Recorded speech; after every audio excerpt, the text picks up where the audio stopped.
that we are covering this week as well is also of course, in relation towards, it is also something that you are doing as part of your weekly task. Yeah. Just off the top, it was a debate. It was a debate that I had with some students, and I also had this debate together with some other lecturers as well. And I just wanted to to share it, and of course to get your thoughts on it a bit here and there. Okay, someone's microphone is on or something. Who is it? All right, and as soon as I say that, I don't hear it anymore. Okay, cool. The topic at hand, the issue is in relation to for group assignments, yeah, in general, no matter what module we are talking about, for group assignments, should the team leader be awarded more points for the extra work that they have to do? Yeah, so that was the general statement. Should the team leader, should the group leader of that particular assignment be awarded additional marks? Of course, in relation to the extra work they need to do. Debates aside, to say that if the group leader did not do anything, then of course there's no discussion there. But it's in relation to where there are certain expectations of the group leader to do something, to do the extra work in relation to planning, to do the extra work in relation to in whatever sense. Sometimes it's just the final work to compile everything together, to reformat all of it. For those of you who have done it, I'm quite sure you realize it can be a lot of work as well.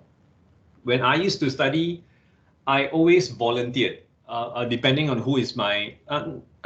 It doesn't matter who is in my group assignment and my classmates who are in there. I've always volunteered to say that I would like to be the person who edits and formats everything together, because I feel comfortable doing it. Plus, I feel it is something that I can make sure of, because it's something that I see important. Yeah. So where do you come in with me sharing this? Is I just want to see a show of hands. Yeah, I just want to see a show of hands. Raise your hands. How many of you think that statement, my opening statement, you would agree to it? Should there be additional marks awarded to group leaders? Should there be additional marks awarded to team leaders? Raise your hands.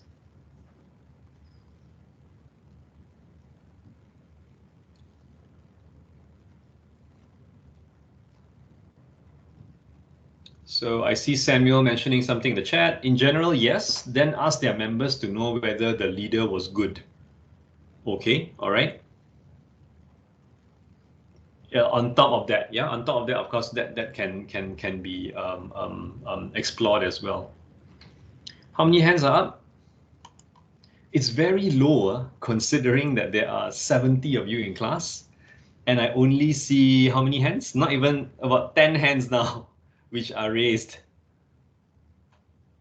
Interesting.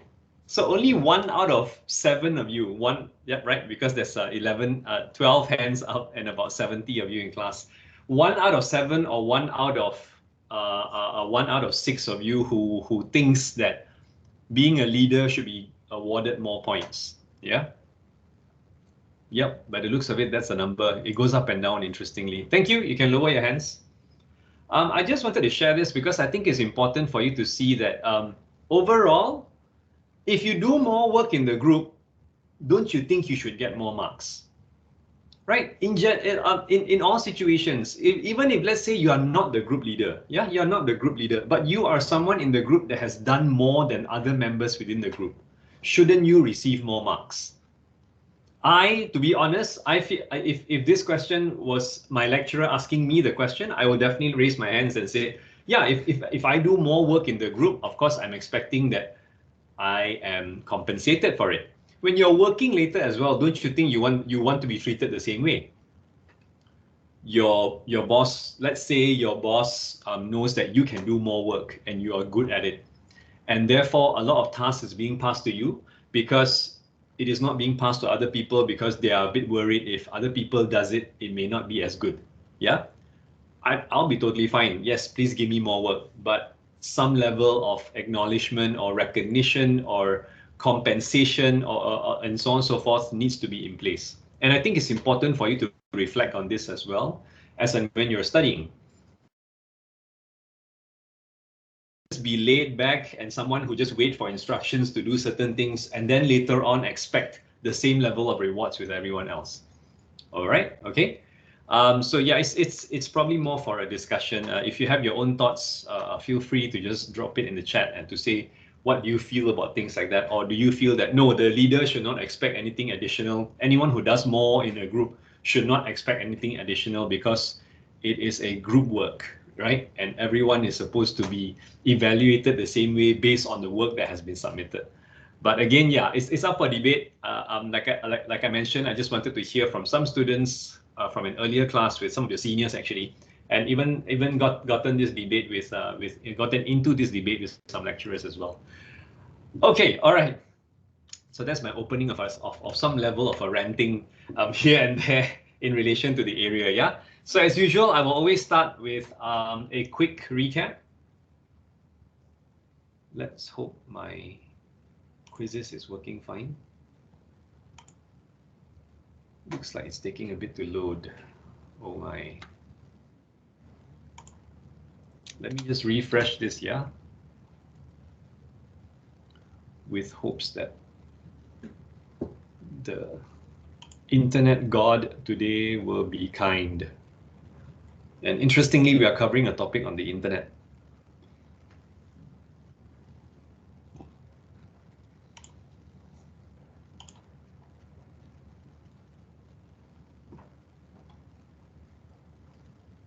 All right, so here's what I'm going to do. I have a feeling with my camera being on as well, it's also something that is hogging. It's also something that's hogging the network. I will basically switch off my camera. Yeah. And hopefully to improve things as well as we go.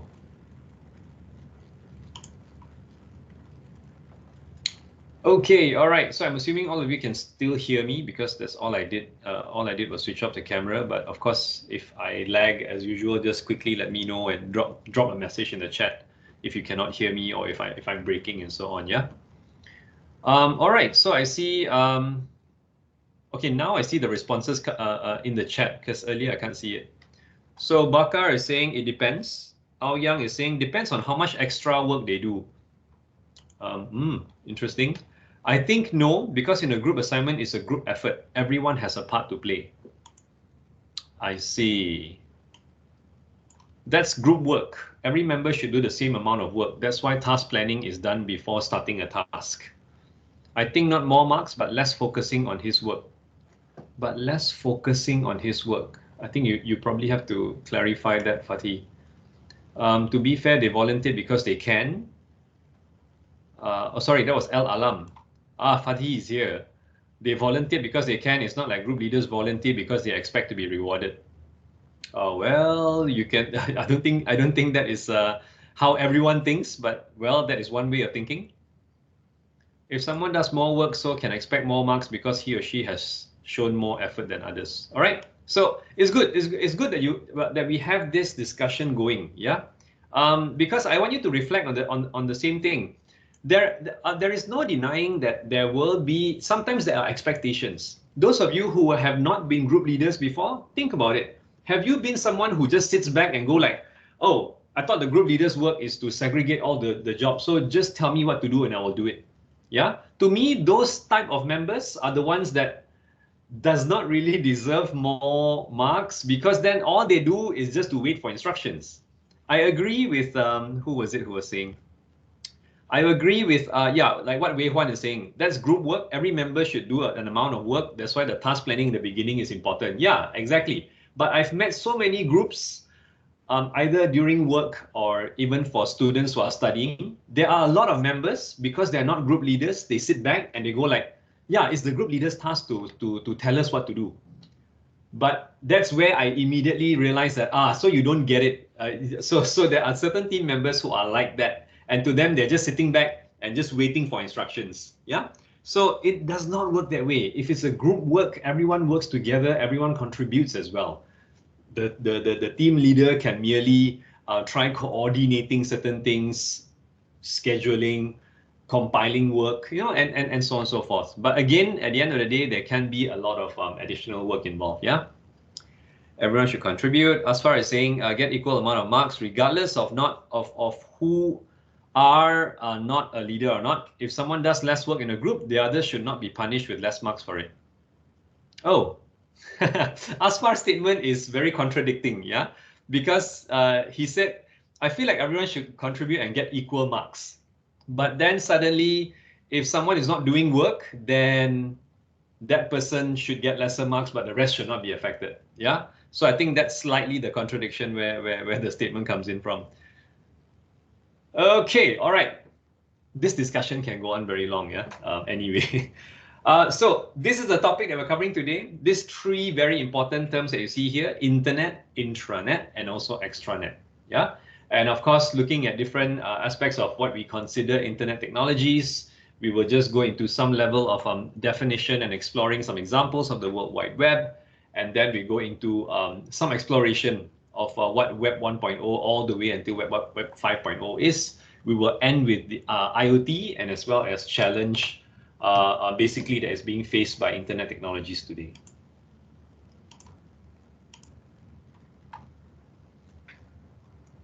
All right, so these are your learning outcomes similar to what you saw earlier. So it follows the structure exactly the same way. The key terms are also similar as well. I think the only one that stands out here that you may have not necessarily been exposed to before is semantic web.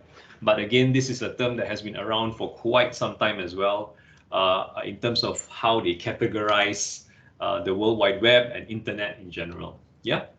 So a quick question here asks you, what is your understanding on the internet? Yeah. What exactly? How would you explain internet to begin with?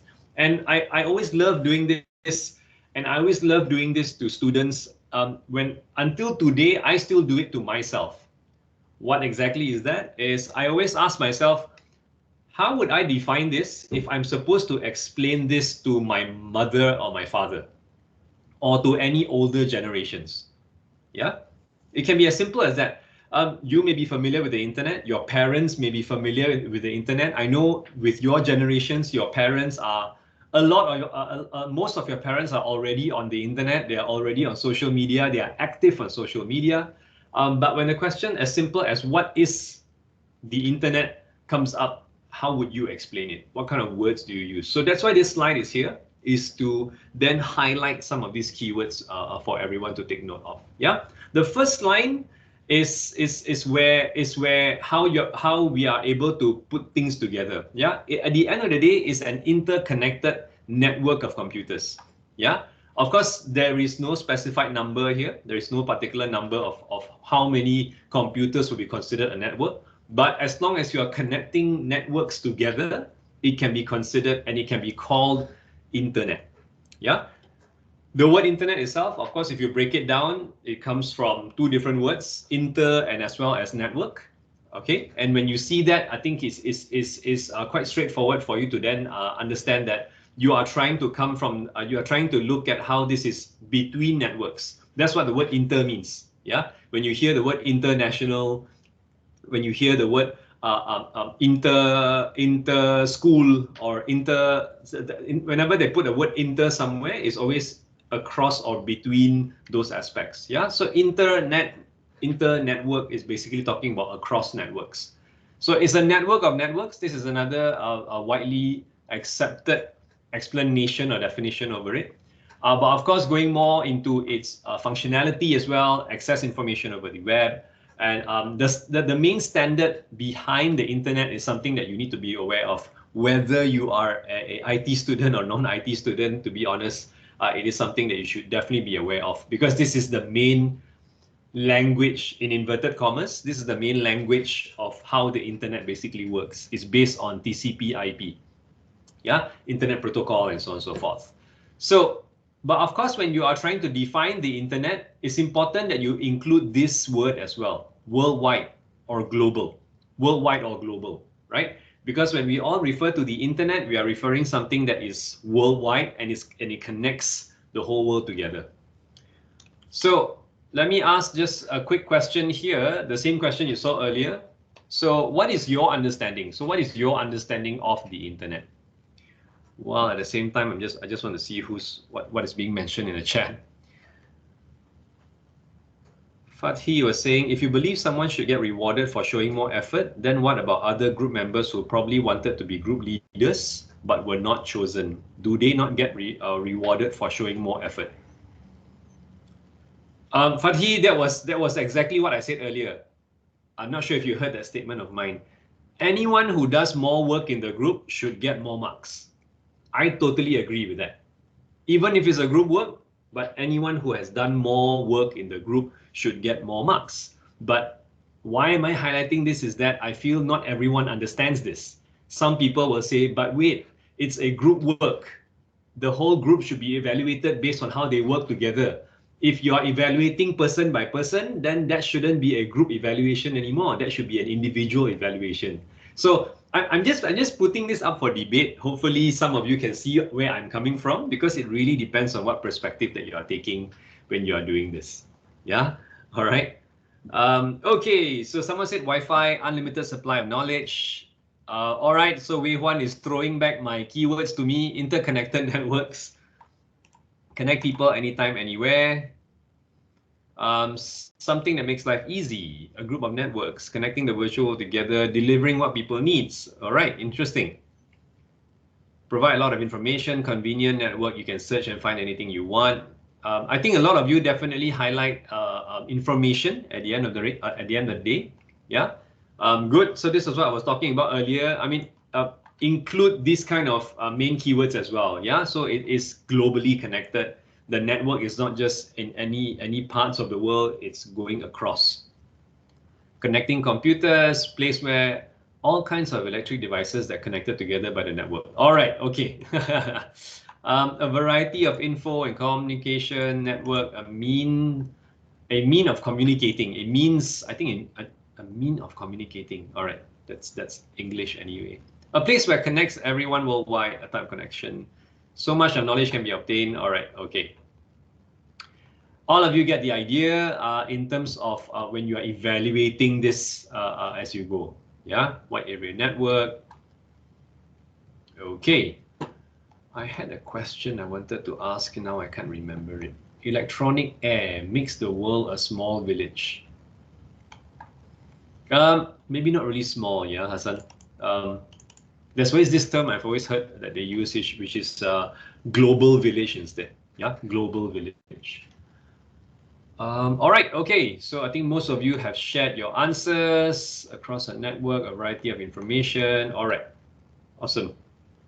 Time is up anyway. I left that running on purpose. I'm coming back here because I had a question here I wanted to ask you. Okay, now I remember. Which I wanted to ask here. And hopefully just randomly find someone to respond to me. Dinesh, are you there? Who is always responding in chats and so on. Yes, Dinesh. So my quick question to you is that, is there a physical cable that is connecting everyone all over the world for the internet? Is there a physical cable that connects everyone in the world? I think there's a physical cable because for example, if we have Wi-Fi, we need to have a cable to connect to it, and then you're able to connect to wireless. That's my understanding. Okay, all right. Thank you, Dinesh. But on the other hand, do remember that you can connect to, we are connecting most of our devices to Wi-Fi now, and it's all wireless anyway. Yeah? Okay. So thank you, Dinesh. Shaswan, are you there?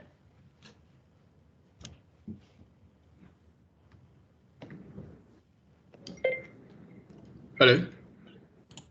Yes, so same question to you. Do you think there are physical cables traveling from one country to another to form the internet that we have today? I don't think so, sir, because since nowadays all the things like wireless, undergoing wireless stuff, and physical cable, not necessary, I think. Okay, all right, thank you. So there's two different answers here, but of course, Dinesh's answer is also, I will consider it like a half-half answer, because he did say wireless, but he did say, of course, we need to connect through a wired cable to then be wireless and so on. But let me correct that as well. Yeah. So I'm asking this question because I need everyone to understand and to know that we still and physical cables connecting countries together to form the internet is still extremely important, and we have those. These cables can be laid right down at the bottom of the sea, traveling from one country to another. If you just Google and find out about all these physical cables, you will then see that there's this really huge wide network that, and most of the time, these physical cables are traveling through the sea. Yeah, and I'm not sure whether you are aware, like for the Malaysians, at least 1 or 2 years ago, you would have heard in the news to say that, oh, because of some issues with the cabling and internet cable and physical cables near Taiwan, all of us in this side of the world, Southeast Asia's internet was also affected. Yeah, so there is a possibility of that, and that is why that is basically why there's a lot of aspects of it. Physical cables become the backbone of the internet as well. Yeah, all right. So the keyword is all now being placed here together into one sentence. So the internet is a global system of interconnected computer networks. Yeah, that use the standard, which is called TCP/IP. Although not all applications use TCP to serve, of course, billions of users worldwide. All right. So the internet protocol aspect of it is just so that things can be standardized and everyone can access so that the information a bit more easier together. Yeah, rather than everything is being built on a different understanding or platform and so on and so forth. So Bakar was saying, yes, a few years ago, the internet stopped working in Syria because apparently the cable was bitten by a shark. Oh, wow. See, so there's one. There is another example there as well. Yeah. All right. Bitten by a shark. How interesting. I'm not playing this video for you. I will leave this for you to view on your own. But I'm just sharing this here because, to be honest, this is actually one of my top, or rather most favorite internet video on YouTube. You will basically get to see that there is a lot of it. There is a lot of views on it as well. The funny thing is, if you go to YouTube and you check out this video, when you see the comments, you will also notice a lot of students saying, my lecturer asked me to see this and stuff like that and so on. Yeah, but it's a good 8 minutes for you to just quickly get a clear idea on how the internet first started. Yeah. So essentially, when we are evaluating this, I think it's important to then see that there will be a pro and con to everything. Yeah, and especially when we are discussing about technology, we are all aware of that. Next week or the week after, even for you and your group assignment, you will start evaluating that as well. You will start going into the advantages and disadvantages, the benefits and the threats of some of your technology as you go. Yeah. So advantages, I think it's an abundance. These 4 items here, it doesn't stop here, obviously, for education, for social networks, for entertainment, for online services, right? There's so many, for infotainment as well. Information based on entertainment is something that we are all very familiar with today. Disadvantages, on the other hand, of course, the first one off the top is something as simple as in terms of data privacy, security. A lot of security aspects definitely came into mind, definitely came into play whenever we are talking about disadvantages of the internet. So that's why you see things like spamming, cybercrime, cyber frauds, affecting not just companies, but even governments and countries around the world. Yeah, virus attacks as well. So Wei Huan has just shared a link. Interesting. Let me try clicking on that. Submarinecablemap.com. I'm not sure if this was the one that I've seen before, but you can pretty much look across and find out how many cables are there that is still very much physically laid out to basically form the internet that we basically know today. Yeah, and as I've mentioned to you, mostly you will notice that they do utilize the sea. Yeah, they do utilize that. Let's see, this is where we are. So again, a lot of this, by the time you try viewing of all of this as well, of course, there is a lot of complications. Why are there so many and multiple lines going through? Because to be honest, every country want to claim their own lines. I think you get what I mean. Like there is a limited amount of cables per se that can travel around. So every country wants to invest into the infrastructure. Every country wants to invest into internet connection that they can claim that is their own. Yeah. So can you imagine about countries that do not have, that has zero access to the sea? I'm trying to quickly identify some. For example, Central Asia. Yeah. Can you imagine about the most of the countries that do not have any access to the sea and so on and so forth? And some of you will be wondering, oh my God, then where do their internet comes from? Yeah. I'm not sure if I have any students from Central Asia in class currently, but maybe you can share your thoughts as well. But for the rest, most of the time, you will always view and see that is happening. Yeah. Okay. Thank you, Wei Huan, for sharing that. So there's a lot of different ways of you looking at it, but I wanted to share this infographic as well because I think there are some areas that you will also want to be more or less aware of, right? This one here, for example, do you have a addiction to the internet? Do you have an addiction to your devices and computers and so on?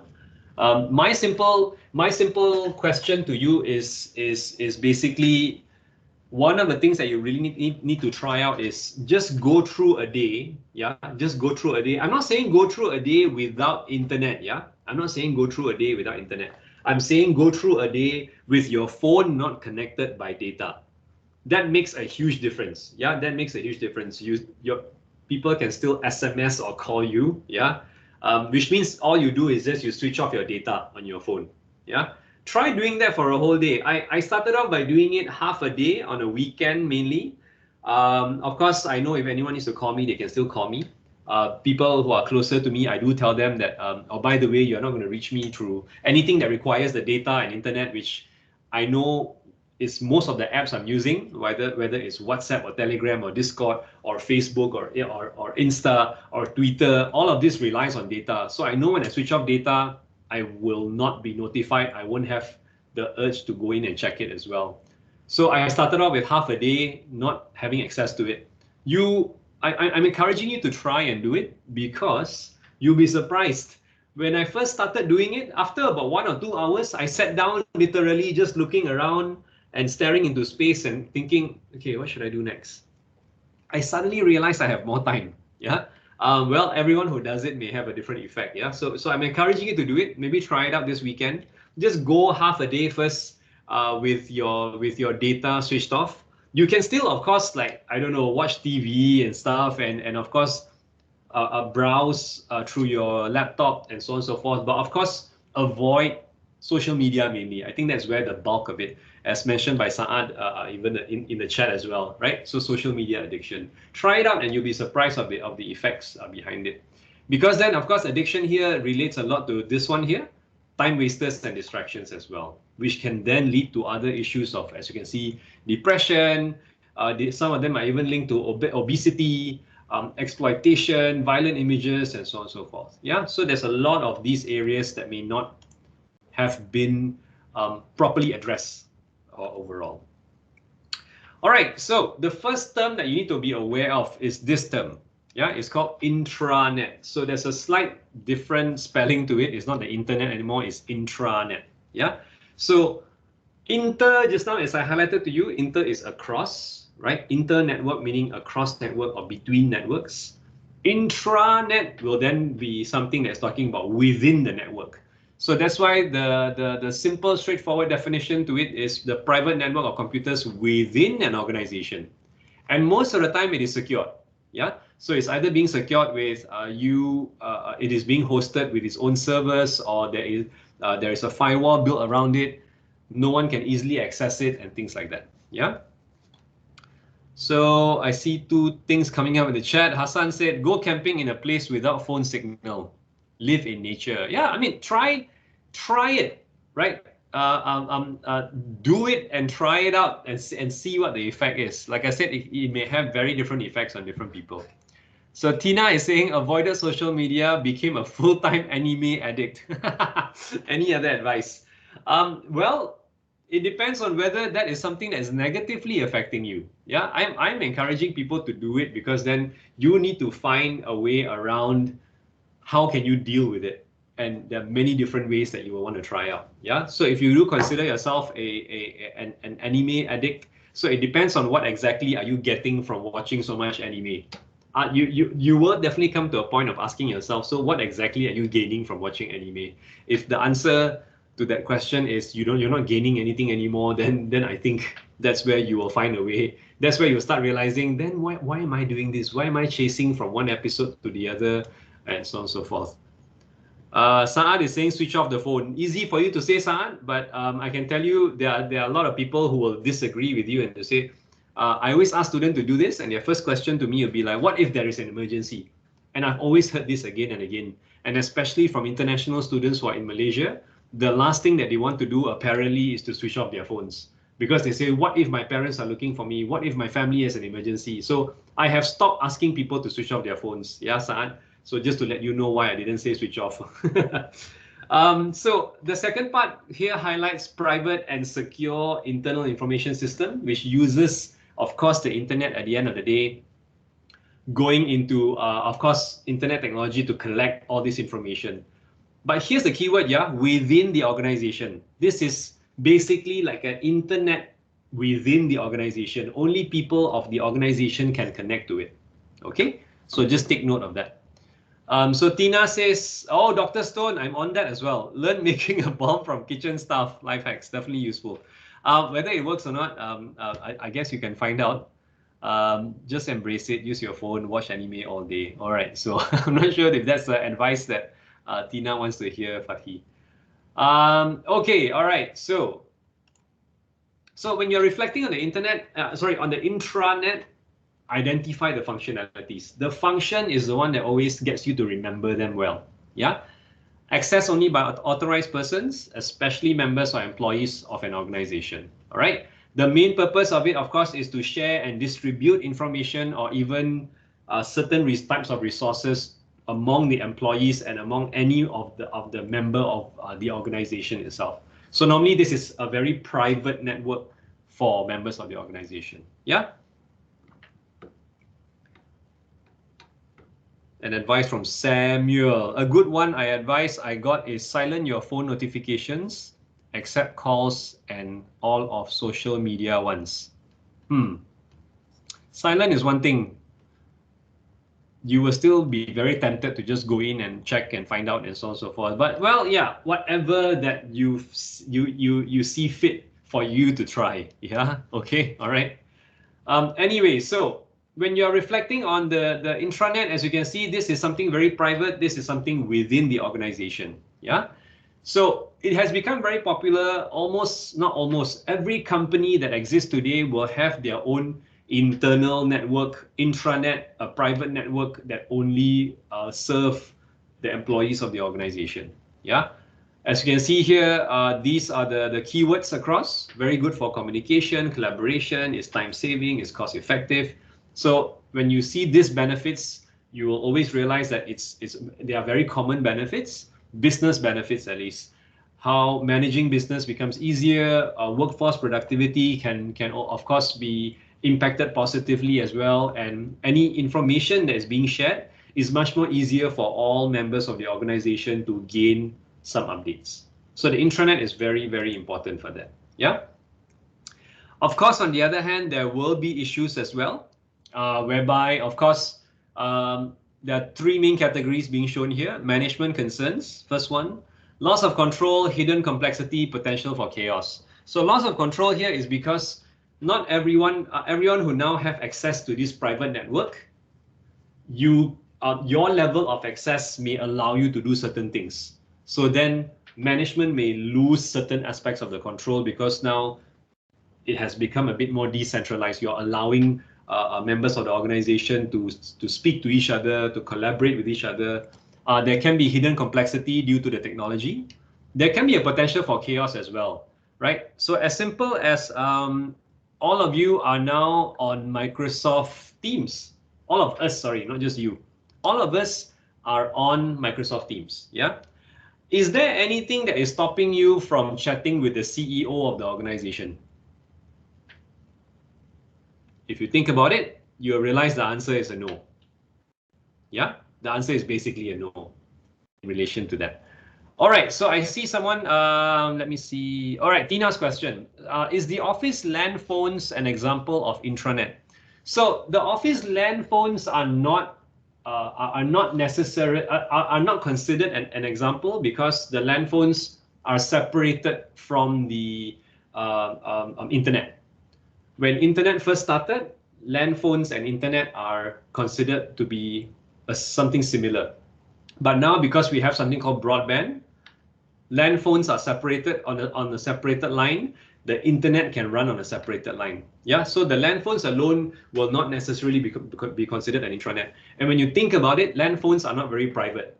Who can use the LAN phones? Anyone who just picks up the phone, you can start dialing and calling. Yeah, so it's not very private to only certain members of the organization. Okay, Cheng Hao's question is VPN a kind of intranet? So VPN is more of a it's more of a connection. It's not a type of internet. Yeah, intranet here is actually trying to categorize how can you treat the internet. VPN, which is mainly for the purpose of course, for the purpose of security, for the purpose of remote access with higher levels of security, is then referring to a type of connection instead. Okay, El Alam says, oh, okay, so this is just for fun. You play Dota all day. Sometimes is the response. Okay, all right. So security concerns, there can be unauthorized access. I've highlighted that a bit, a denial of service and packet sniffing as well. Denial of service means you are not able to access certain services. Yeah. So one example that has happened a few years ago here in APU is there was a time where a whole floor of printers were not being able to be accessed. And that is a denial of service to people, to those of us, the users who wants to print. Why we were not able to print? Because all of the printers were already connected to the internet and connected through the network. But any one of us who tries printing, the printers won't respond. Yeah, actually it was another issue of a virus attack, malware, and so on and so forth. Yeah, so that can be an issue, obviously. Packet sniffing, this is something students like to do.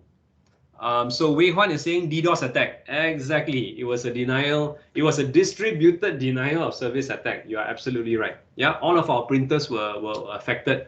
I'm not sure how the virus got in and through whose device it actually got into the network, but that was the issue. Anyone would like to guess what packet sniffing is? And this is something students have been doing, especially some of your seniors. Not even senior. A few years ago, it was also we have caught foundation students doing it. So packet sniffing is basically snooping around the network. Yeah, we have had students who went to the computer lab, accessed the LAN cable that connected our computers in the lab. They plugged it in directly into their own laptop. And they were going into the network and they were snooping around, trying to find. It seems like they were just messing around, trying to see what folders can they access. Yeah. Of course, we were able to track the student to find out that the student was trying to access results. The student was trying to access attendance and so on and so forth. There were 2 students who were involved. They were expelled immediately. Yeah. They were kicked out just like that because we had proof that it was them who were doing it. Yeah. So packet sniffing refers to that. Then because now you have a private network accessing it, getting access to it, because the members of the organization within the organization can also do it, it becomes an issue. Yeah. Productivity concerns, of course, information overload. Everyone is now being able to upload something that can be an issue. Users can set up your own web pages, right? Like all of you have access to Office 365. you realize that you have a lot of access to a lot of apps. If any one of you just go to office.com and log in with your student email, you will realize that you actually have a lot of access to the company's intranet per se. Yeah, because this is something that is private and is only accessible by those of you who have the username and password. So when you look into it, you realize that, oh wow, these are all the apps that I have access to. And there's a lot of things you can do here. OneDrive, you already have 5 terabytes sitting in there.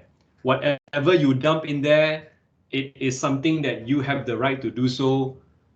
And the university can only do so much to stop you from uploading things that you shouldn't. Yeah, I know students that have been uploading. Interestingly, when Tina said anime, I know students who have downloaded animes and has been stuffing their OneDrive with it. And they happily told me that and say that, yeah, because there's 5 terabytes there and I'm not using the space there as much anyway, so I started dumping my, I started backing up a lot of my animes onto OneDrive and so on. Yeah. So you have all this access, and like I said, it's just as simple as because you have access to a username and password of the university. Yeah, and therefore that provides you a lot of access around mainly. So, I love Heidi's question. Can the school track what we upload? I will answer that later. Answer this first on quizzes. What is the name of the university's intranet? So our intranet, what is it called? What do you consider our intranet? So first answer in is AppSpace. Okay. Any other than AppSpace? Is everyone's answer AppSpace?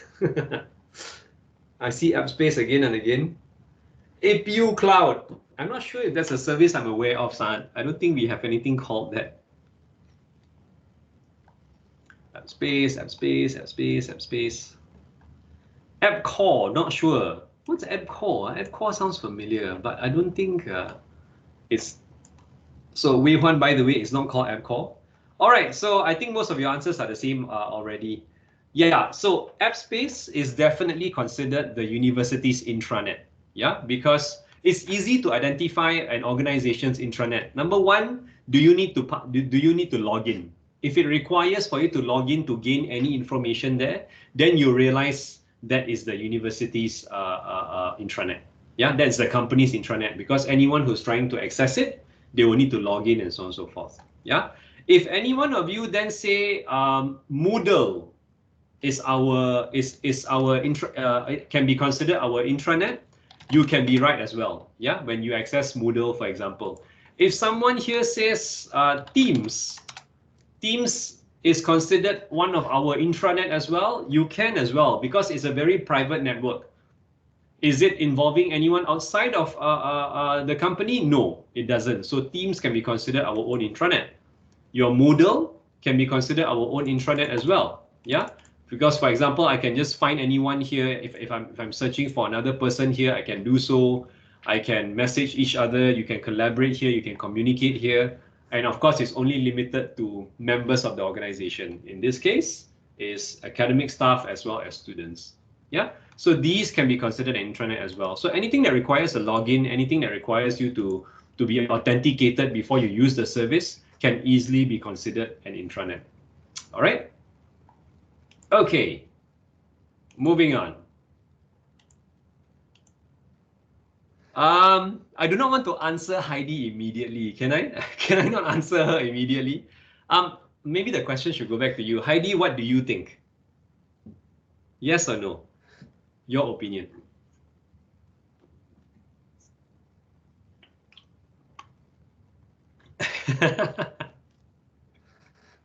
No one wants to answer this, right? So Heidi says no. Okay, so let me clarify. You're saying no, meaning we cannot track what you upload, is it? Is that what you're saying? Oh, okay, all right. So is it, I hope not. Okay. Now I'm very curious, what are you keeping in your OneDrive, Heidi? Bakar says no, Jamil says yes, but with a question mark. Samuel says if they really want to, they can. Haha, interesting point. Junyu says they can, but they don't. Heidi say yes, cannot track. All right, correct. I think yes. That's what El Alam says. Tina says your silence means yes. All right. So, like I said, if anyone officially asks you and what my response is, I did not have a response. Yeah, I did not say yes and I did not say no. Basically, all right. So from today onwards, we are behaving. Well, that is up to you. It's totally something that you have the freedom to do. So I will leave that up to you to decide. Yeah. When you think about this statement, I think it's easier for you to choose an answer and choose a safer place to be in, right? Rather than you going towards and saying that, nah, don't worry, no one is able to track it, and so on and so forth. Let me just ask you a simple question. When you start working later, right? Do you think your company will tell you that they are tracking you and they are monitoring you? Think about that. Are organizations obligated to inform their employees that they are monitoring them? Actually, no. They don't. They are not obligated to tell their employees that they are monitoring them. Yeah, and but on the other hand, a lot of companies are monitoring their employees and so on and so forth. Okay. So Heidi says, I need to spring clean my OneDrive. Personal drive, no. Does privacy actually exist? What? It does. Oh, my chat is loading. Sa'ad says, waiting for my response. Hassan says, silently watching. You already told us that the school is monitoring indirectly. All right, I will leave it for you to then decide what the answer is. Moving on. So we are done with the intranet, yeah? If there's any questions about the intranet, please ask in the chat. You need to have an idea about the intranet. Now, something that relates closely to the intranet but is considered an extension of a function is called this. The one that you're looking at on your slide now is called it's called extranet. So it's called an extranet because now you are giving access of your own private network within the organization. You are giving access to certain groups of people. You are giving access to people who are outside the organization. So that's why the first line here says extranet is basically an intranet for outside authorized users using the same internet technology.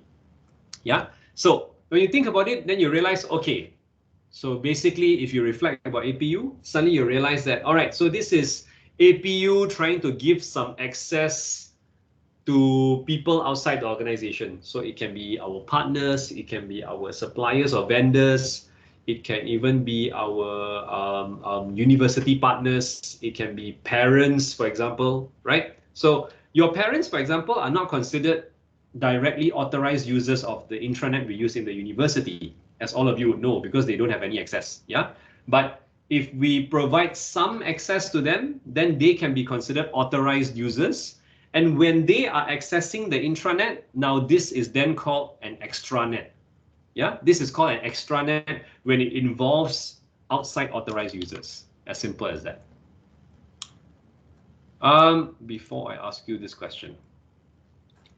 So let me give you one example before we move on. So an extranet is a simple example for an extranet if it's, let's say, I need someone in class. I need someone's name in class just so that I can tell this story. Elvis. Okay, so let's say Elvis has a supermarket. Yeah, Elvis has a supermarket. And obviously, as all of you know, supermarkets don't necessarily sell their own products. Most of the time, supermarkets are selling other people's products. Yeah, they are there as a retailer, as a distributor. But most of the products don't necessarily come from the supermarket. They are mainly just collecting all the products together so that they can sell it at a certain profit. Yeah. Now, if Elvis has that supermarket, then there are a lot of products he has to monitor. Right? There are a lot of different products that he has to monitor in terms of their inventory, whether there is enough stock, whether there's certain newer stocks that you have to order, and so on and so forth. However, Elvis can now do something and expand his supermarket's intranet, which only involves maybe their own employees and so on and so forth. He can extend it and to consider it an extranet by involving authorized users, in this case, his suppliers, for example. Yeah, his suppliers. So let's say Elvis is not. Let's say Elvis is definitely, for example, selling bread from his supermarket. Yeah, and as we all know, there's so many different brands of bread today. There's Massimo, there's Gardenia, there is, what's the other brand? I suddenly can't remember any other brands. So there are so many different brands that are selling bread in his supermarket. So he has extended his own private network to these companies so that they can now monitor how much of the stock of the bread that there is within their Elvis's supermarket. Why is he giving them access so that they can monitor the stocks? Can you try guessing? So Samuel says Mighty White. Thank you. Mighty White is one of them. Can you guys, can you guess why is Elvis giving access to his own private network of knowing how much stock of bread there is in his own supermarket? Why is he giving access to the company instead for them to gain access to this kind of information? Vian, are you there? Yes. Can you try guessing why Elvis would want Gardenia to access his own private network to check in terms of the bread stock and inventory? To know if it sells well. To know whether it sells well? Yes, exactly. Any other reasons? Don't know. Okay, all right, thank you. The more important reason is so that Elvis now doesn't need to check the stock every day. Elvis is just basically telling Gardenia, okay, Gardenia, here's a username and password for you. You will get to check my stock every single day. Every time the stock goes low, you must immediately stock up the bread rack and make sure that it is always full. Yeah, so now you realize that, hey, Elvis has actually taken up one part of the job that he doesn't need to look into anymore. Does he need to make sure some of his staff will always monitor the stocks of the bread? He doesn't need to do that anymore because he has passed the work over to someone in Gardenia who will then always check the bread stock to know that, oh, once it's low, we have to supply and make sure the stock is back up. If you are from Gardenia and a supermarket gives you this extra work, would you do it? When you think about it, you will do it, right? You will definitely do it. Why? Because it's more business for you. And if you check every day and you realize the stock goes low, and when you send more products, you know that it's also more business for you. Yeah. So in this case, the bread company and Elvis's supermarket is more than happy to work together. So of course, Elvis must be able to provide some access to Gardenia, which is their bread supplier, to allow them to access the company's intranet. Yeah. So once Gardenia now access Elvis's supermarket's intranet, this is now called an extranet. So basically, that's the main thing across on why an extranet is important. All right. So I'm just giving you one example of a supermarket and their suppliers, for example. Yeah. So there's other aspects to it as well. So this is just a compiled table across when you're looking at all three. The internet, of course, is worldwide. It's something that allows a lot of activities and information to be shared. Therefore, it can make things much less expensive. However, there's also safety and security involved. Intranet, of course, most of the time refers to a much more localized network. Doesn't necessarily have access to the intranet per se. Not everyone have access to the intranet. Yeah, only members of that organization will have it. But of course, to maintain this, it can be much more expensive, but it can be safer and much more reliable. Yeah, because then you only limit the access to only certain people that can access it. So on the other hand, of course, when it comes to extranet, this is the last line here. I wanted you to just pay attention a bit more to. For limited external communication between customers, and most of the time is because you want to involve your suppliers, you want to involve your business partners as well. Yeah, all right. Another quick example.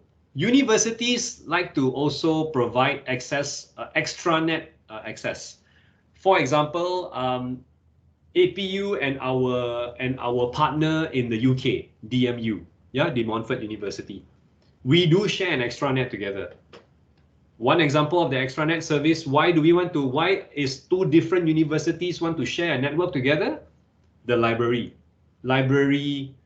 resources.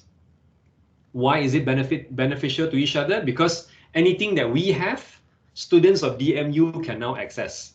Anything that DMU has in their library resources, APU students can now access their services and their library materials and resources as well. So you realize, an extranet can be very useful because people can now, different organizations who both have their own intranet, of course, but now when they try providing some access to each other, which is then called the extranet, everyone benefits from it. Yeah.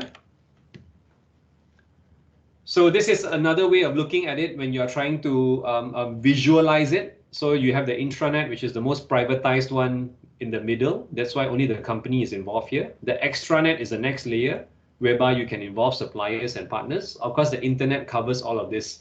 And as you can see, the intranet and extranet is of course parked within the internet itself. Yeah. You will find pictures like this online as well. So it's much more easier for you to visualize it and to picture it in this way, so that you can easily see the differences. Now, some organization, as you can see, they can even provide some access to their customers, for example. Yeah, so that can also be considered where your private internet, which is mainly dedicated for your own organization, is now being accessed by someone outside the organization on the other hand. All right.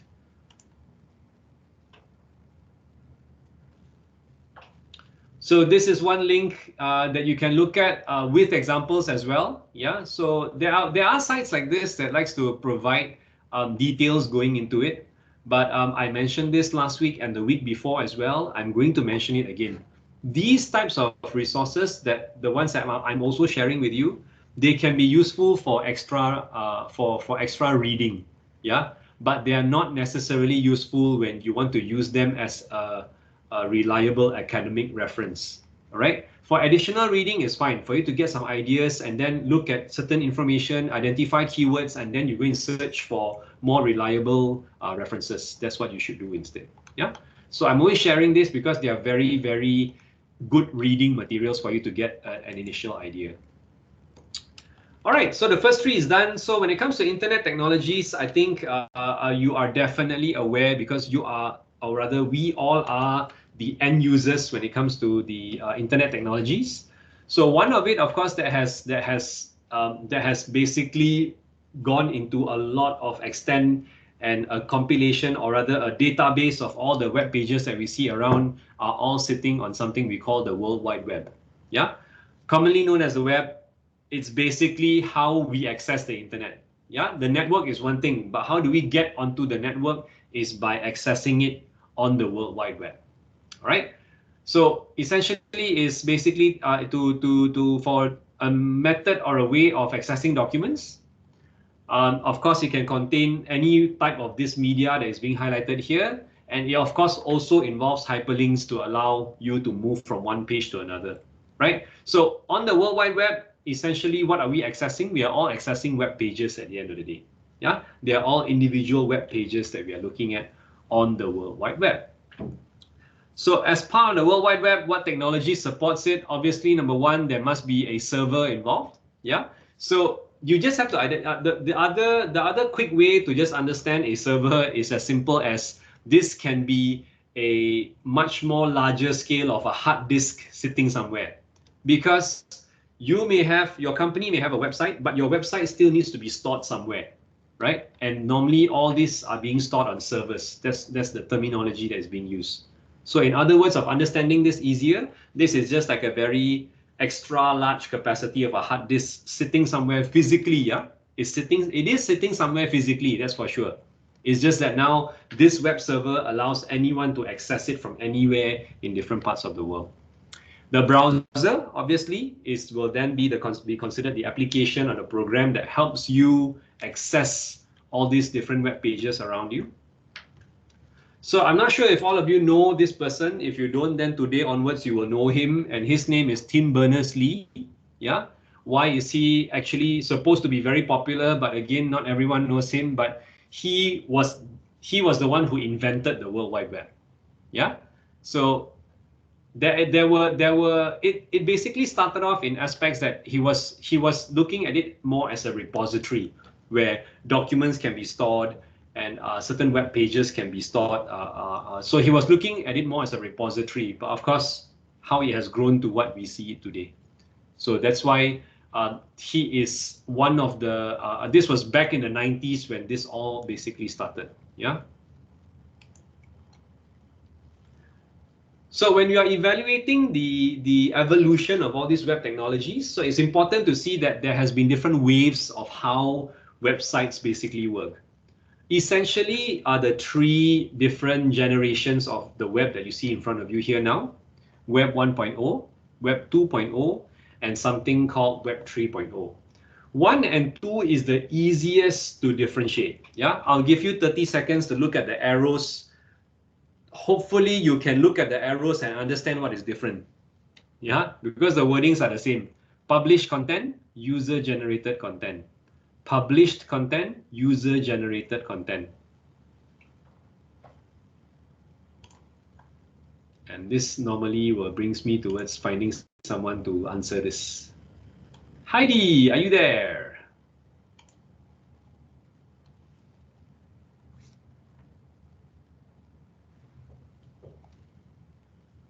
Missing in action, is it?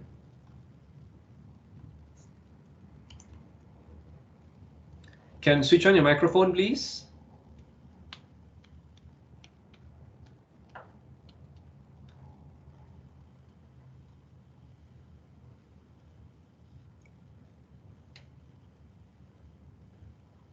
Another awkward silence.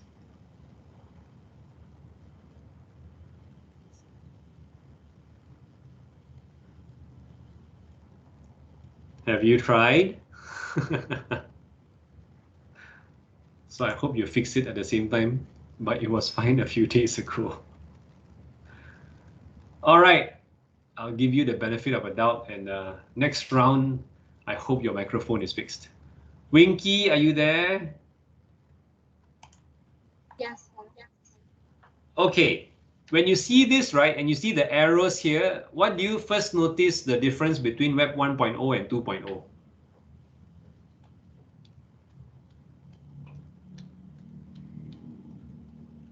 The numbers of connect.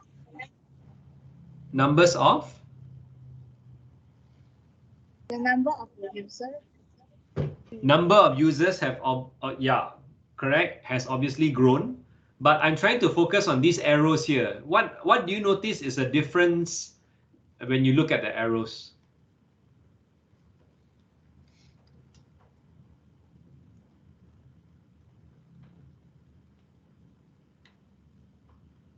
I'm not sure. Are they use number of phone? Okay, all right. Thank you, Winky. So this one is referring to the content. So if all of you can see here, it refers to the content. Published content, which means information that you can find online, either published by websites, published by organizations or published by anyone online. So you see the arrow has become fatter here, has become bigger, right? But if you notice for user-generated content, during 1.0, you don't see that much. Yeah, you don't see much users generating content.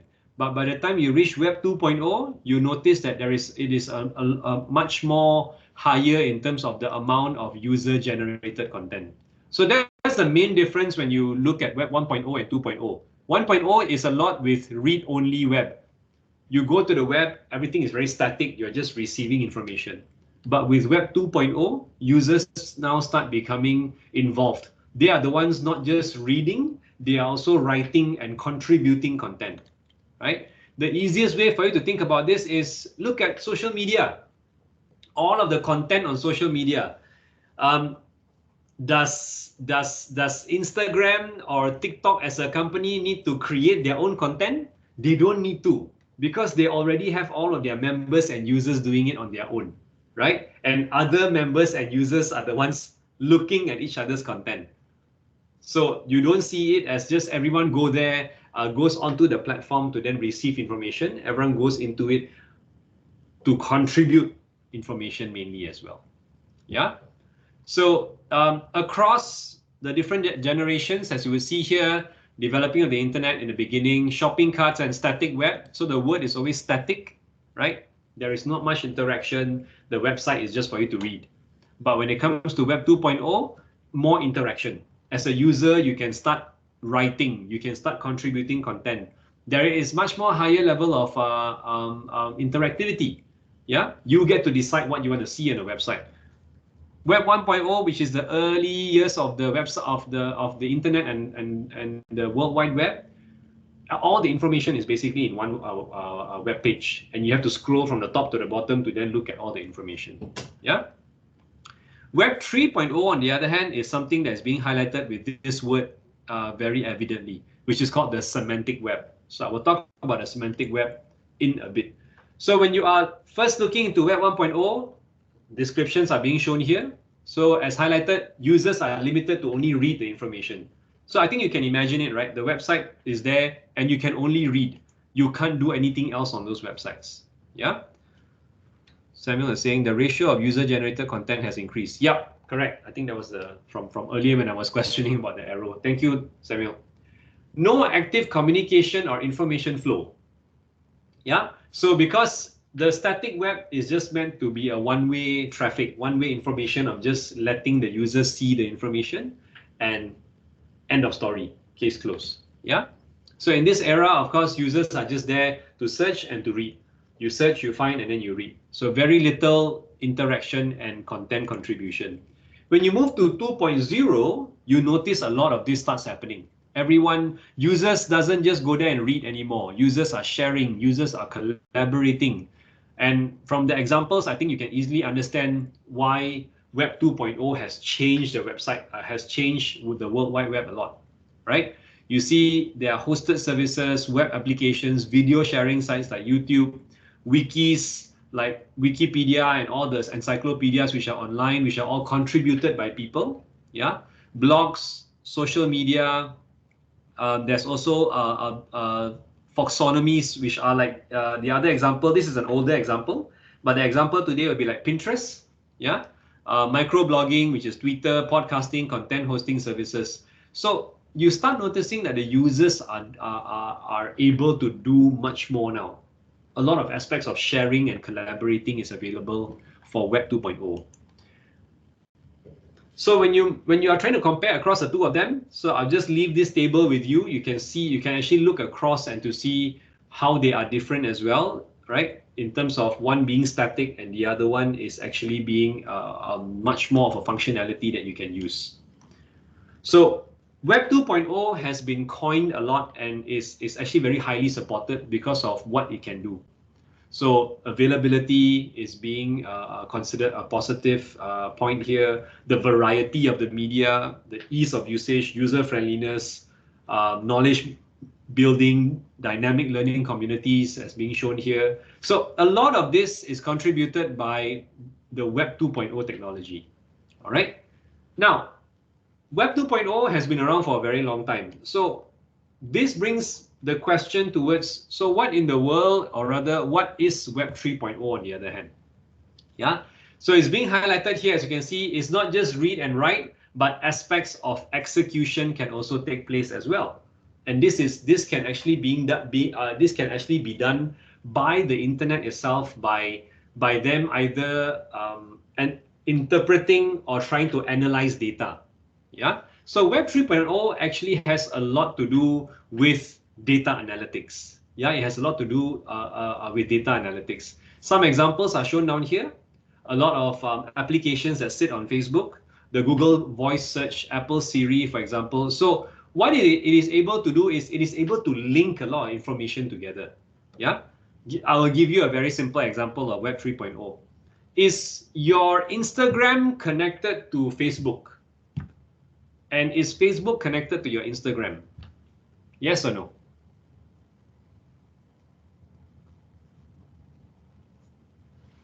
I think most of you know the answer is definitely a yes, right? All right, thank you to those of you who has responded. So you know they are connected and there are information that is being exchanged across the both of them. Yeah. No, of course, there's no denying that both very popular platforms are owned by the same company, which is Facebook. Yeah, but of course, more importantly is what kind of information and data that is exchanging with each other. Then they will know what kind of sponsored posts to show you. They will know what kind of videos to recommend for you to watch, and so on and so forth. Yeah, that's why the semantic web is called this. It's a web of data. It's how you see a lot of interchangeable information is being shared across platforms on the internet. That is what Web 3.0 is about. Okay, so that becomes much more available. I wanted to show you the, yeah, so this table puts them across a certain line. Yeah, so when you come and you look at Web 3.0, a lot of the aspect and even this word start appearing, which is ubiquitous, available anywhere, anytime. That's the definition of the word ubiquitous. Yeah, efficiency. It is very good at doing this to find relevant information because it is using information from you as a user to then provide you more relevant and more contextual information, right? And as we all know, you just need to go in Google and search for a product, for example, suddenly your Instagram or Facebook posts will start showing you information about all those. So Web 3.0 is trying to interlink and connect information across different platforms that you have on the internet. Yeah. Before I go to Web 4.0, any questions of looking at the difference of 1, 2, and 3? Any questions, any issues? I think I'll give you a quick 5-minute break before. This is more like a brain break. Are you able to look at these three and go like, okay, Web 1.0 is just like you going online and looking at website after website, but you cannot do anything there. You just go there and read. Web 2.0, you realize a bit of change now. You can go there and participate. You can collaborate. You can share information. You can even post things online, right? Web 3.0, now everything that you have posted and shared online, all this information start there's an interlinkage among all of them. Yeah, so there's a lot of data analytics behind the picture. So Samuel is saying Web 3.0 must be the reason why El Alam can see me playing Dota through Discord. Definitely. Yeah. So we will take a quick 5-minute break before I come back and finish up with Web 4.0 and 5.0 and as well as IoT. And hopefully we will wrap those up then. All right, a quick 5-minute brain break. See all of you in 5. Oh, a question by Fatih. Fatih is saying, so are the cookies part of Web 3.0? Yeah. So cookies were already there since Web 2.0. From Web 2.0, cookies were already there. Why did Web 2.0 have cookies? Is because they want to make sure that it's much more easier to load certain pages for you again, if you as a user, for you to go back to those pages, because they don't want to slow you down in that sense. However, Web 3.0 found a new use for cookies, which is to use it to analyze you. Yeah, to use it to build a profile and pattern about what kind of user you are. So I hope that answers your question. Yeah, Web 2.0 came up with cookies. They started since then already. But a different usage of cookies, Web 3.0 was able to use that to their advantage and to say that, okay, we can now profile you because you are a person who do this, A, B, C, D, and so on and so forth, based on your cookies. Yeah. All right, think about more questions, post it into the chat. I'll see you in 5.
can't explain the feeling I get when I call you mine. And you know I know you well what's on your mind. It ain't the same without your real love, it's hard to find. And I can't stop looking in those blue eyes.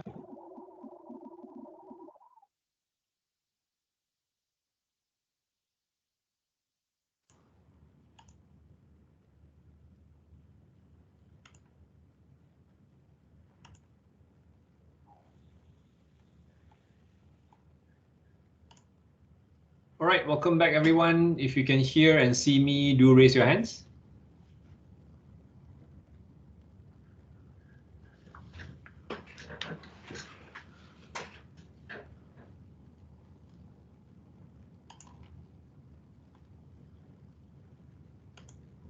Okay, awesome. Thank you. You can lower your hands. So I think I missed out on something else that Fatih has posted. So he was saying that's what I thought cookies were for like tracking your patterns. So evidently, when cookies were being created, that was not what their intentions were for. As I just highlighted, cookies were there because then whenever you load a site for the first time, some information about that website, which are then called cookies, are stored in your machine so that the next time you visit the website again, it's easier to load the site because then those cookies will help you load the site easier and faster. So that was what cookies were made for. But later on, this whole aspect of tracking and looking at patterns and identifying what you are viewing and watching is the one to be used to then track you. Yeah, so that's the whole idea. Is that not cached data right now? So yeah, your cache, your cookies, basically these are all indicators in terms of they are all being looked at together in order to ensure that you have easier and faster access to a certain site or to a certain location. All right. Okay, so when now, to be fair, yeah, Web 4.0 and Web 5.0 is not an official term as of yet, but they are widely being discussed about. So where exactly is 4.0 and 5.0 actually going? So Web 4.0, on the other hand, the other term that is always being used, hopefully you're able to see this, which is called the intelligent web. So what is so intelligent about it is when you are trying to reflect on Web 4.0, is trying to see how everything the linkage of everything together. Yeah. So even going to the extent of if it's intelligent, it can also basically give you certain information and to present certain information to you prior to you needing to go and look into things. So a quick example is that, can you imagine that this was a scenario, I think it was something that the students were giving me as an example before. Can you imagine that when you wake up tomorrow morning and when you access your social media, information that you want to see first will be revealed to you, which is more important to you? A quick example, your best friend just broke up. I like to use this because then it's relevant to everyone. Your best friend just broke up because then maybe on Facebook it was updated that they are no longer in a relationship. Yeah. Web 4.0 is supposed to understand that and show those information to you first so that you are aware and now you can do something about it. Yeah. So the intelligent web is supposed to even go into those kind of aspects. And this is also how it also flows over to Web 5.0. It's looking into another keyword that is called emotions, right? It's trying to connect all of this towards feelings and impressions and emotions as well.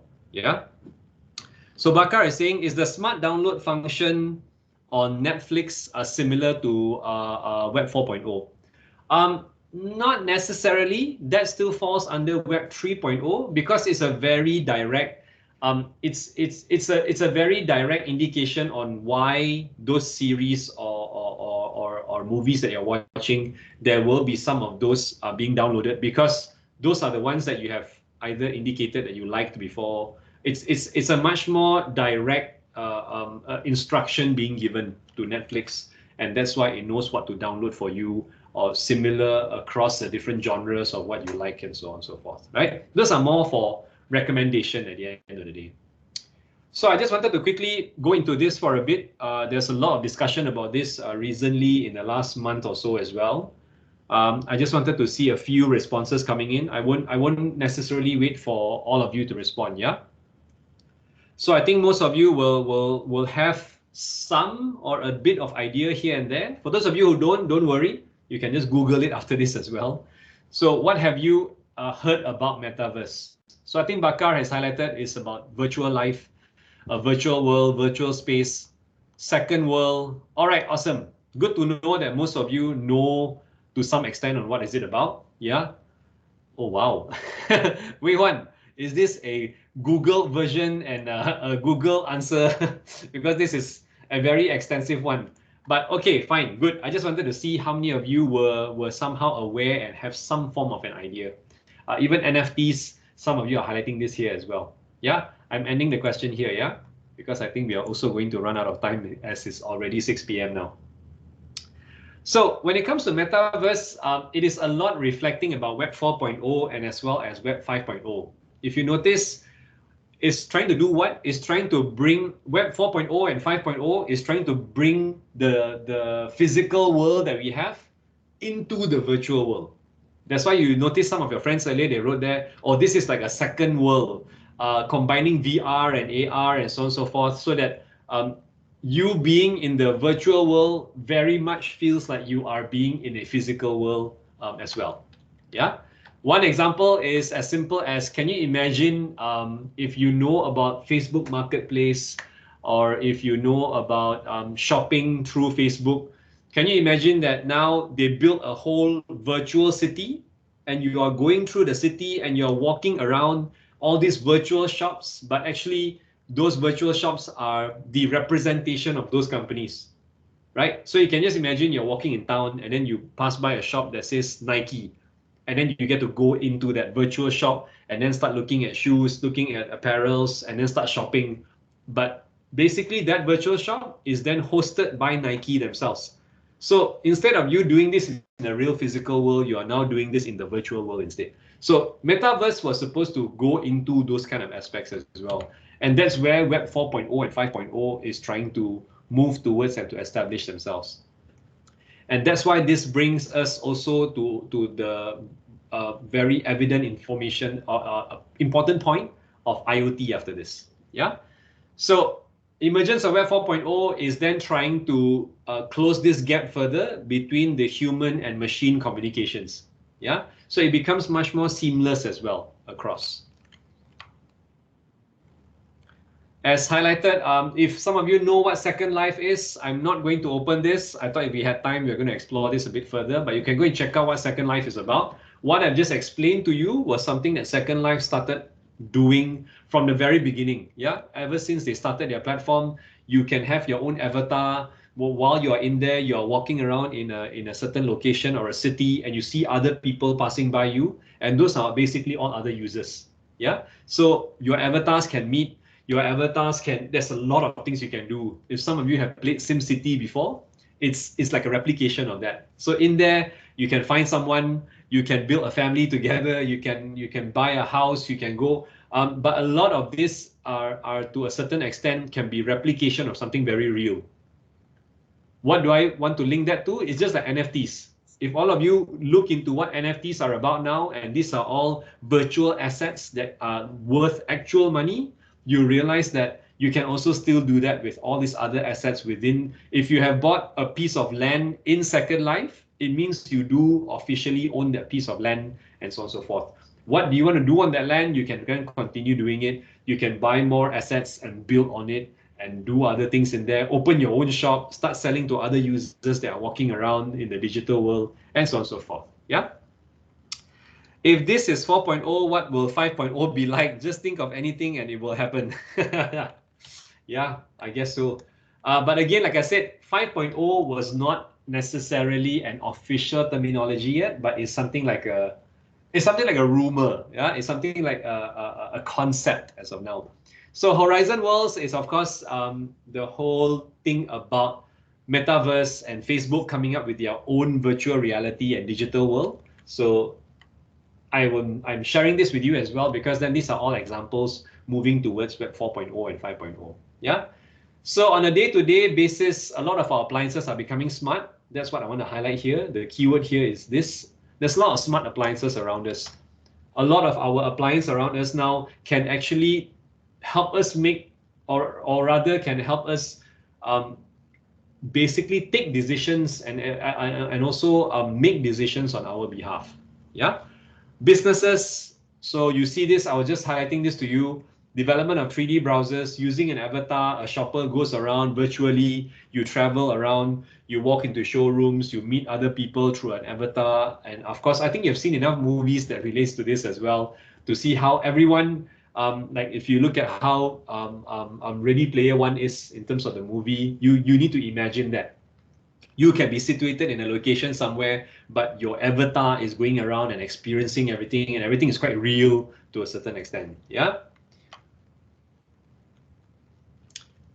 So in relation to something that we have covered a bit before in relation to biotech, so of course, the Internet of Medicine, the technology in relation to medicine here is also supporting it. Biomedical chip implants, remote or telehealth or telemedicine. You have seen how the Internet has helped improve all these aspects of it. Yeah. So other applications, I highlighted a bit something about smart earlier, smart appliances, smart homes, smart grids, smartphones, smart city, and you see all those different applications around us. And these are all thanks to the Internet basically enabling all these solutions around us. Yeah. So as a conclusion, as you see, literally it will be Internet of Things, how everything is now connected to each other. So can you just imagine this scenario whereby, what is a popular supermarket around? Jaya Grocer or Village Grocer. Can you imagine if Jaya Grocer or Village Grocer has access to your fridge? Yeah, has access to your refrigerator at home.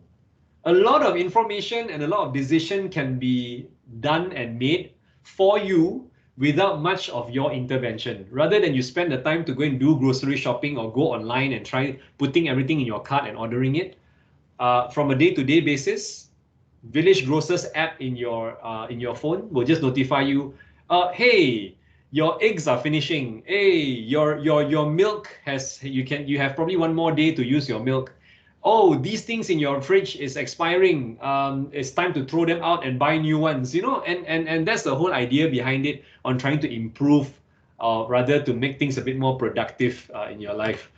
Of course, I'm focusing a lot more on the pros here. I'm not really highlighting the cons of all that happening around you.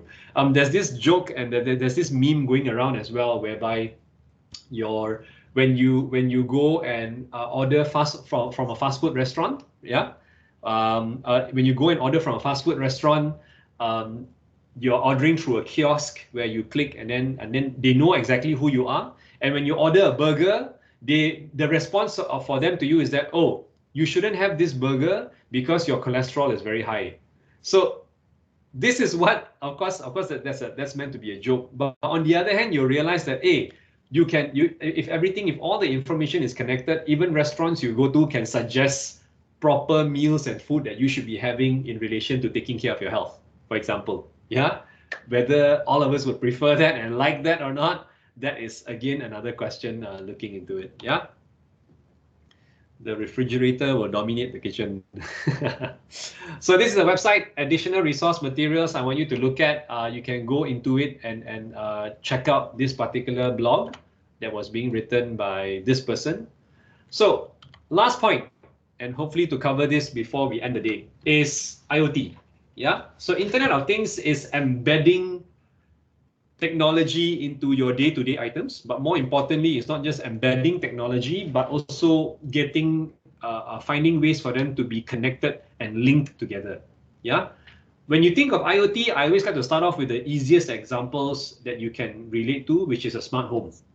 Right? You reach home, your house identifies you, and immediately it knows what to do next. Once it identifies that you have come back, what do you like to do when you first reach home? Certain lights will be on, certain fans will be on. There are devices like your TV or certain things needs to be on. It immediately identifies you because it knows that you are home, and it does so. Yeah. So IoT is looking at how all those different appliances around you and your surroundings and your environment is now connected together and sharing all those data. Yeah. All right. Tina says, imagine your refrigerator telling you overate, so it locks up for the day. Exactly. Yeah. Again, whether you are allowed to then do anything else on top of that, that's another issue. Yeah. The other meme that I remember seeing was you are in the toilet, yeah, and you are taking a dump, you're doing your business for the day, and your toilet bowl is connected that it can actually scan you per se, and tell you the condition of your health, and to say that, oh, there is not enough fiber in your body, or there's not enough something in your body, please have this for today, and so on, right? So you can see how intrusive certain things can be. Necessary or not, again, that's something to be discussed about. Yeah. Imagine your car buying your own spare parts.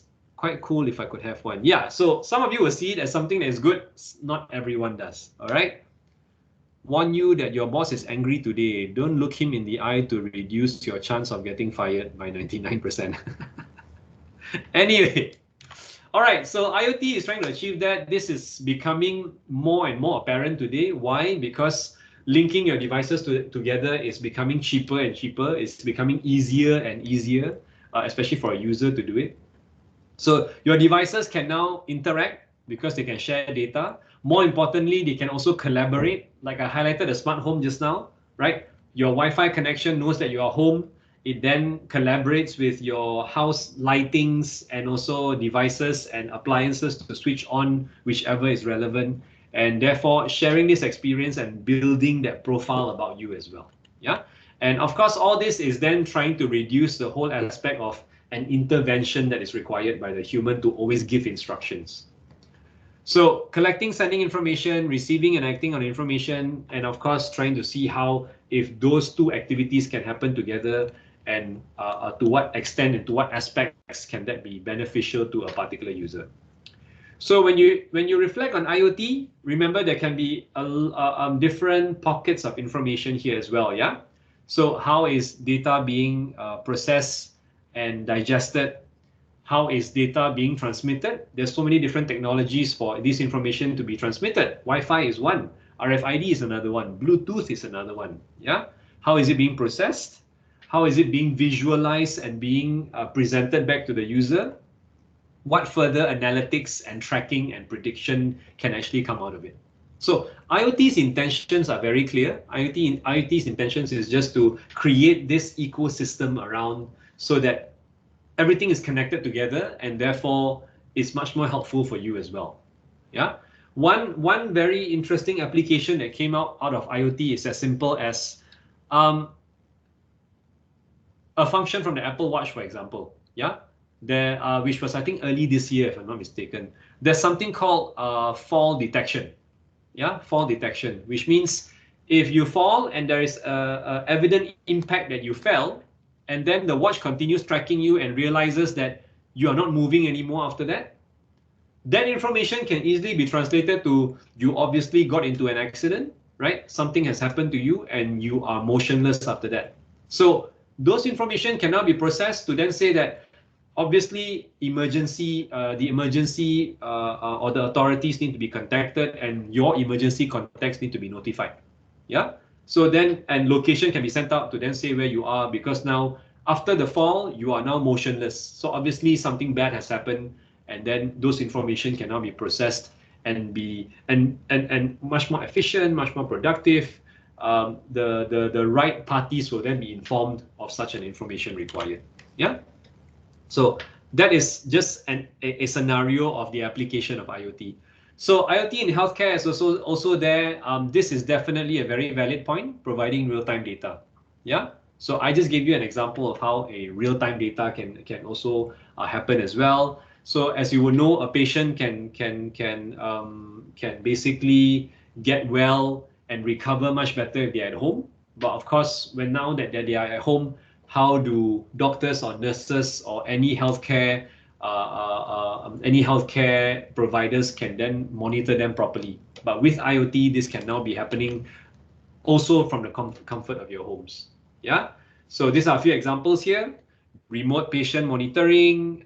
There's also aspects of remote equipment configuration. Administration is much more easier. If an emergency basically happens, everyone is notified very clearly of the information and so on and so forth. So everyone is much more aware due to this. So another application which a lot of governments and countries in the world are also looking into is building what we call smart cities. Yeah, innovative solution. The one issue that's affecting all developing countries and developed countries in the world: traffic management, traffic congestion. Everyone is definitely affected by it. Yeah, as long as you become a city, the number one issue you will easily have is definitely parking first, and then too many cars on the road and so on and so forth. Yeah. Coming up with energy efficient buildings, because now you are able to then monitor and to identify what should be switched on, what should be switched off in a building. The building becomes smarter and therefore become much more energy efficient. Yeah. Overall, of course, improve public safety. So can you imagine this as a smart city? An accident happens somewhere, all the parties are notified accordingly, right? Traffic is being redirected so that there's no traffic jam because an accident has happened there, and all this is happening in the background seamlessly. Everyone within the location is immediately notified. Please avoid this road because there is an accident that just happened. This is your alternative route to then get to wherever you want to go, right? So all those things can then, in terms of its application, is much more easier to think about now that this would be available.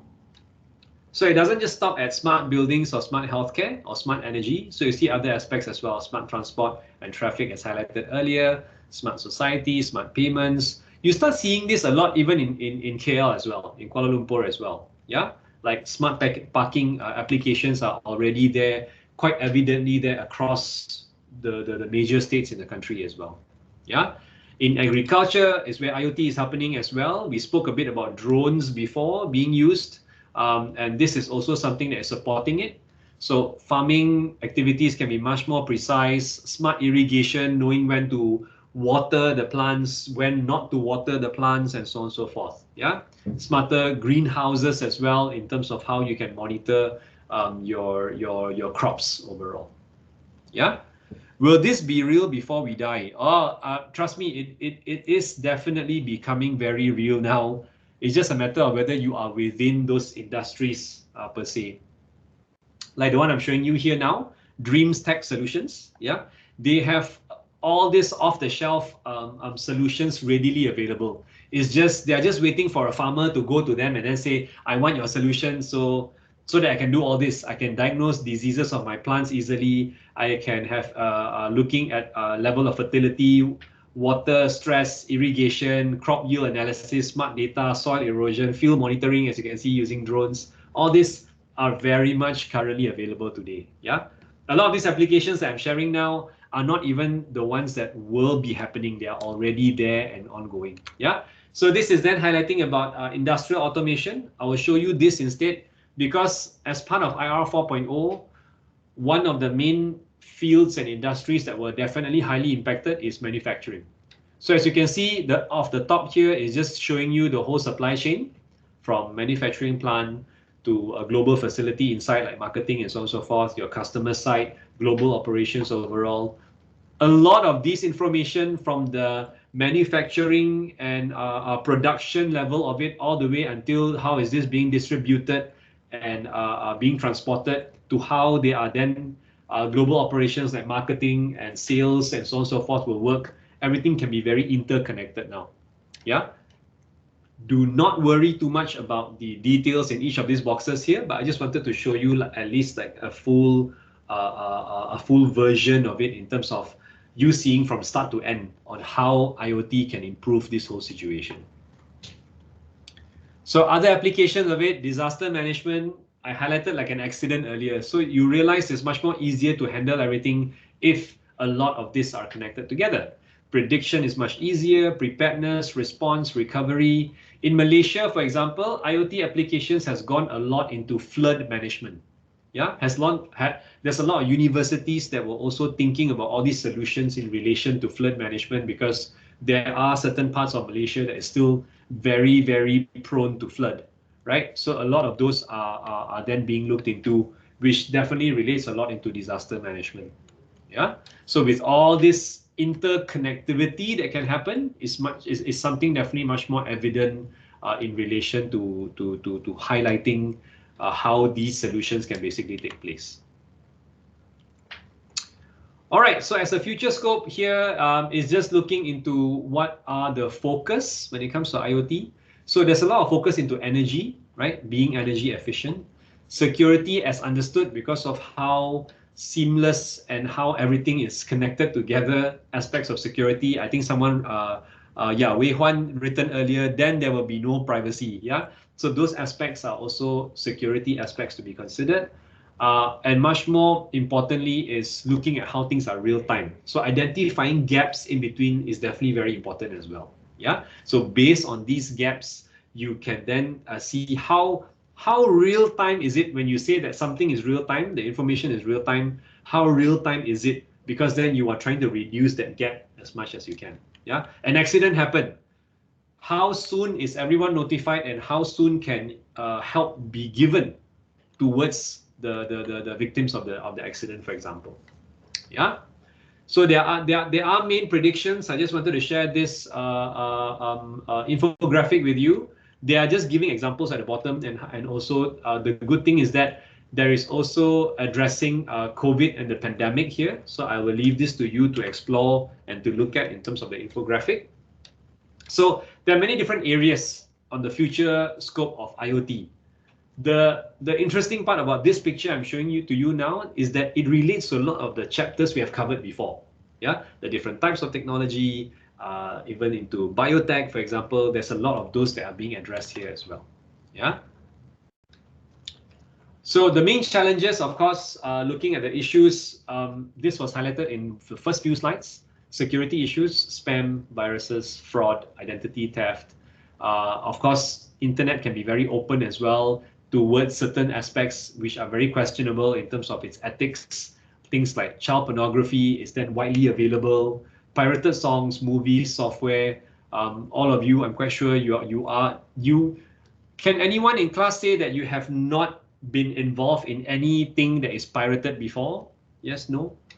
You have somehow downloaded some songs before, downloaded some movies, downloaded some software before, right? I'm assuming everyone has done something along those lines before, whether how insignificant it is or how significant it is. So I saw one or two hands raised. So Tina, good for you if you have not been involved in any of this before. Prior to this, my very first pirated involvement of an activity I've done was as significant as me trying to look for a song, right? I was trying to look for a song. This was many years ago when I was back in school. I was trying to look for a song because we were playing it for a school event, yeah? And I was looking for it. And you have to understand, yeah, when I was in school, YouTube wasn't popular. Not even popular. YouTube didn't exist when I was back in school, yeah? And looking for materials as such may have not been as easy. But again, well, so Samuel is then asking, Tina, you sure you didn't watch anime on pirated websites? Ah, very good point. I will leave that to a separate discussion and debate, yeah? But these are all very evident challenges that the internet is going through, yeah? Other challenges will go into, as you can see, attacks, virus attacks, there's ransomware, there's so many of these security-related issues that you have definitely heard of. Botnets, where you have a lot of hackers who are releasing all these different threats online. Lack of confidence, and sometimes there's less of understanding on how IoT works across and so on and so forth. Yeah, I pay for my apps. Very good. Yeah. I hope that is something that is improving now. I'm not sure. I'm asking all of you in class as well. Do you? I play simple games on Steam, for example. Yeah.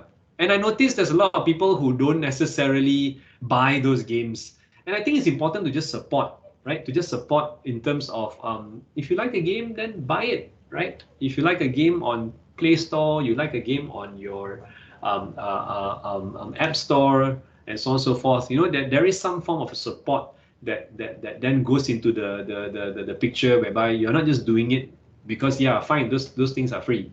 But on the other hand, there's also aspects of them getting a lot of these solutions to continue being available. Yeah, and I think that would be just as important. All right, okay.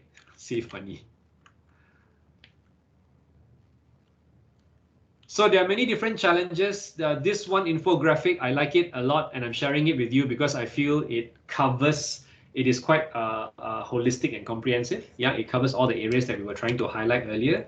So you can take a look at that as well. So discussing about how it will then go towards, well, in the near future, in 10, 20 years, we will start talking about Web 5.0, Web 6.0, Web 7.0, and so on and so forth. This was something that you can easily find online. And again, this is not new, yeah. If you look down here, it says here the author created this 12 years ago, yeah. And it was evident to then see that there were many different aspects that has come through, and that's why I'm showing you this, yeah. So web of thoughts, web of things, web of context, communication, content. So it started off with Web 1.0, which is just very content, purely content, to where we are now, which is a lot of things to do with IoT. But then this one was, with some examples I gave you earlier, you realize it's also using this, right? It's interpreting things that you do based on your emotions, based on your thoughts, based on what is considered intelligent to then make certain decisions for you. Yeah.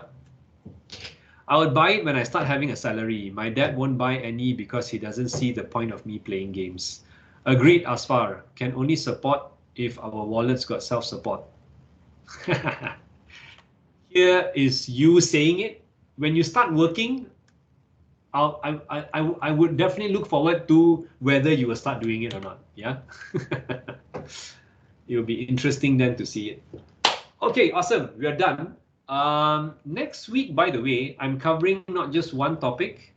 I'm covering 2 topics next week. The reason is because your class test the week after will cover all the way until chapter 6. This is chapter 4, as you are all aware. Yeah, it will cover your class test will cover all the way until chapter 6. So that's why next week I'm covering chapter 5 and chapter 6 together, which is process and design technology as well as technology lifecycle. The good thing is that there is some relation across them, and you should be able to find some relevance as we cover those 2 topics next week. Yeah. All right. Awesome. Last 5 minutes, I will just leave it for you to see if there's any questions on your end. As before I let you go. Oh, sorry. Before I do your attendance, I wanted to address this. I posted this few days ago, 2 days ago, sorry, yesterday. These are the frequent comments I've been giving you on your weekly tasks. I've started doing that, yeah.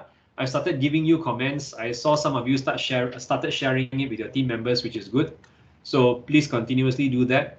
I noticed a lot of you have been doing this. Some of you have been doing this in your reports, yeah. You use he or she or they or we or you, right? Avoid using any of this, because to be honest, depending on your context when you're writing, sometimes I do not know who are you talking about.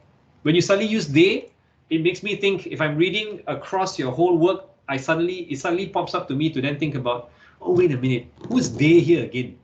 Is it the earlier they or now a different they? So it's better that you avoid using it, right? Then you realize you can, when I ask students to do this, I realize their sentences are also much more, it sounds much better and it sounds much more professional as well, because you don't use these. Provide your own analysis as a group. I noticed this missing a lot. Simple and straightforward example. All of you find the information and you cite it, you reference it, and everything that you just say is, oh, this comes from this person, so here's the information. This comes from a different person, here's the information. This comes from the different person, here's the information. And you end your weekly task like that. To me, all you have done is just you search for information, you put it into this Microsoft Word document. You found information, you put it into the Microsoft Word documentation. What I want to also see is your own analysis as a group. So what does it mean by you finding all this information? You need to comment on it, you need to analyze it as well.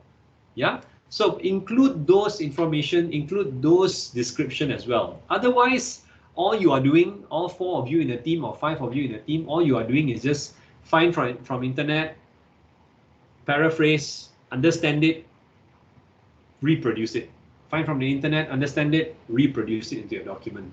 So the main question is then, what are you doing as a person who's doing all this? Are you just merely reading, understanding, rewriting it? Reading, understanding, rewriting it. Reading, understanding, rewriting it. That shouldn't be what you're only doing. There should be an analysis as well. You can provide your comments, right? You can also highlight to say that, oh, we found that there are these three information that is similar to each other, and they have highlighted something similar, and that's why we also agree, as in terms of your research, you agree to this point, and so on and so forth. Yeah, so try doing that. References should be from various sources. Not to forget, your images must be referenced to. I noticed that some of you have started putting images into it, but I don't see a reference to it. If you have it, you didn't put it into your weekly task, no worries. I'm just highlighting this mainly for your final submission later on. Yeah? Diagrams, diagrams, diagrams. Create one where necessary. Currently, you're doing about the internet. You are currently working on that. And the weekly task that I've just given to you this week, of course, one group I'm seeing you tomorrow, is about process, yeah, how your technology works. You can come up with a step-by-step, but sometimes when you start off with a diagram, it's much more easier, yeah. You can come up with your own diagram. You can just basically put words and label them, like, you know how smart art works in Word, right? The smart art is there. There's 5 boxes with 5 different colors. You just put in the words. I consider that as a diagram as well, because at least you are summarizing it accordingly before I start reading what the content is about, what the information is about. So if you can do that, that's also great. I will also consider that as a diagram. It doesn't mean it must be something you download online. All right. Last but not least, discuss as a group, provide your overall findings upon consensual agreement. So I know that some of you have divided your work, but I start seeing, when I read it as a flow, I notice it doesn't flow very well, because I realize that person A did this, person B did the second part, person C did the third part, person D did here, person A comes back in, person C then does the next part.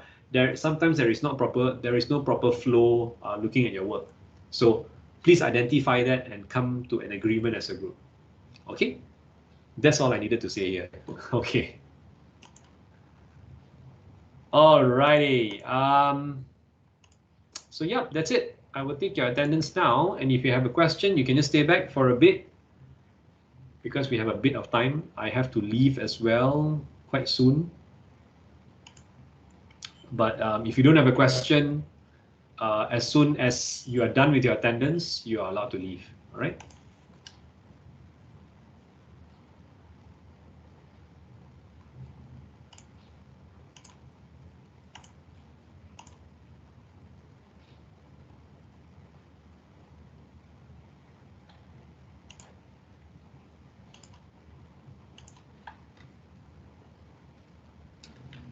Okay, all right, awesome. Thank you so much for your attention for the last 2 hours. I really appreciate it. I like it. I love it a lot when I see that you're also responding in the chat. It shows that you are here. It shows that you're active. So thank you for that. For engineering and business finance, I'll see you next week. For CT students, I'll see you tomorrow for a tutorial. Yeah. Thank you. Thank you. Take care, everyone. See you tomorrow. Some of you see you next week.